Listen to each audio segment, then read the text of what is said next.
No Rauno, teist korda Lost in Woodsil, mõlemal korral on mingi siukene väikene äpardus olnud. Esimene kord jäi lausa pooleli, seekord pisike kukkumine. Kuidas kaitsevarustus töötas? No nagu näha, kaitsevarustus töötas väga hästi. Võttis oma löögi vastu. Päris korralik pauk on olnud.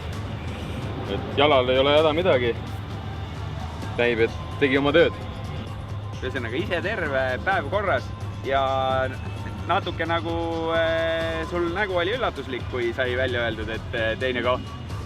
See oli üllatus küll, sest et punkte jäi päris palju võtmata, aga noh, ju sai aja tagasi tehtud. Kodanik Malsos käis esimest korda Lost in Woodsil ja kokkuvõtvalt võib öelda, et väga lahe oli.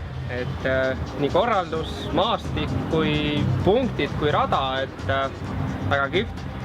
Et osa linnas, osa vanades karjäärides, osa veel mingisugustes kloakides, natukene aerofotot, mõned punktid vähem peidetud, mõned punktid rohkem peidetud, et 7 oli. Ja korraldus on nagu igati tasemele kihvt, et nii kihvti võistluskeskust pole isegi MM-idel olnud, et laulukaar ja värgid ja peale võistlust söögid, joogid ja õlled ja super luks. Üle mitme aasta parim kogemus.